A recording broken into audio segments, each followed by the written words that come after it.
Hello ছোট্ট সোনামণিরা, আজ আমরা শিখব মহাকাশ ও গ্রহ নক্ষত্রের রহস্যময় কিছু তথ্য। তোমরা কি প্রস্তুত? তাহলে চলো শুরু করি। দা সান, যাকে বাংলায় বলে সূর্য। সূর্যকে দেখলে হলুদ মনে হলেও এটি আসলে সাদা। এটি এত বড় যে এর ভেতরে 13 লক্ষ পৃথিবী এঁটে যেতে পারে। দা মুন, যাকে বাংলায় বলে চাঁদ। চাঁদে কোনো বাতাস নেই, তাই সেখানে পা দেওয়া কোনো নভোচারীর পায়ের ছাপ কোটি বছর ধরে একইভাবে থাকবে। দা প্ল্যানেটস, যাকে বাংলায় বলে গ্রহমণ্ডলী।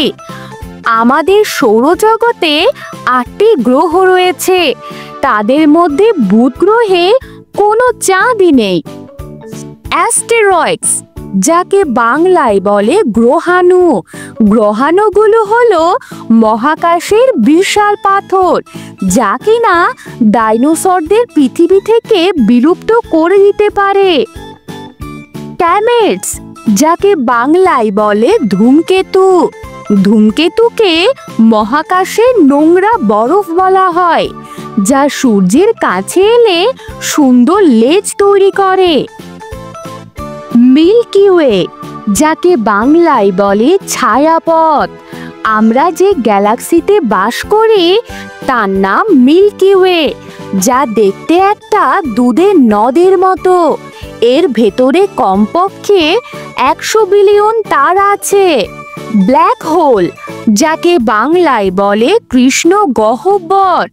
কৃষ্ণ গহ্বর বা ব্ল্যাক হোল হলো মহাকাশের এমন একটা জায়গা যেখানে একবার ঢুকলে আলো আর বের হতে পারে না। শুটিং স্টার, যাকে বাংলায় বলে উল্কা। খসে পড়া তারা আসলে তারা নয়, এগুলো হলো ছোট ছোট পাথর যা পৃথিবীর বায়ুমণ্ডলে ঢুকে জ্বলে ওঠে। স্যাটেলাইট, যাকে বাংলায় বলে কৃত্রিম উপগ্রহ। আমরা টিভিতে যা দেখি বা ফোনে কথা বলি তার অনেকটাই এই কৃত্রিম উপগ্রহের মাধ্যমে হয়, যা পৃথিবীর চারপাশে ঘোরে। কনস্টেলেশন, যাকে বাংলায় বলে নক্ষত্রপুঞ্জ। প্রাচীনকালে মানুষ রাতের আকাশে তারাদের বিভিন্ন আকৃতি দিয়ে নাম দিয়েছে, যেমন সপ্তর্ষি মণ্ডল। মার্স, যাকে বাংলায় বলে মঙ্গল গ্রহ। মঙ্গলকে লাল গ্রহ বলা হয় কারণ এখনকার মাটি লোহার মরীচিকার মতো লাল। মঙ্গল গ্রহে পৃথিবীর সবচেয়ে উঁচু পর্বতের 3 গুণ উঁচু একটা পর্বত আছে। জুপিটার, যাকে বাংলায় বলে বৃহস্পতি। আমাদের সৌরজগতের সবচেয়ে বড় এই গ্রহটিতে গত 300 বছরেরও বেশি সময় ধরে একটি ঘূর্ণিঝড় চলছে, যা পৃথিবীর চেয়েও বড়।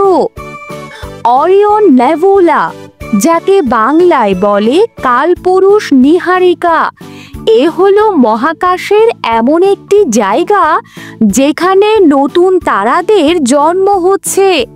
এই মেঘের ভেতরে লক্ষ লক্ষ তারা লুকিয়ে আছে। স্পেস স্যুট, যাকে বাংলায় বলে মহাকাশ পোশাক।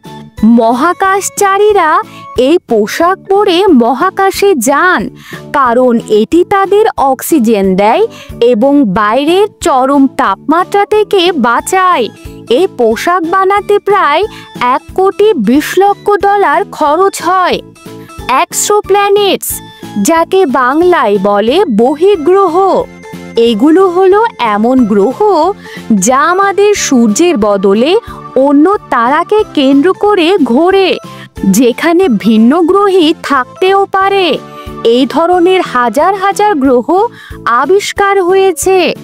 তাহলে বন্ধুরা, দেখলে তো আমাদের এই মহাকাশটা কত বড় আর রহস্যে ভরা। আজ আমরা জানলাম যে চাঁদে কোনো বাতাস না থাকায় সেখানে পায়ের ছাপ কোনোদিনও মোছে না।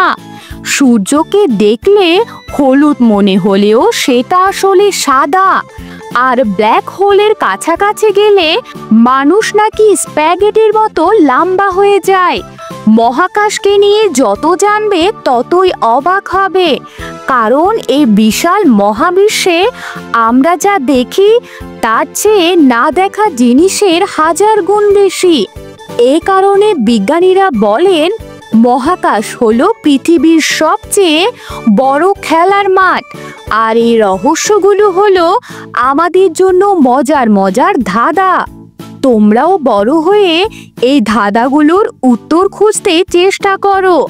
আবার দেখা হবে পরের কোনো ভিডিওতে নতুন কোনো মজার টপিক নিয়ে। টাটা।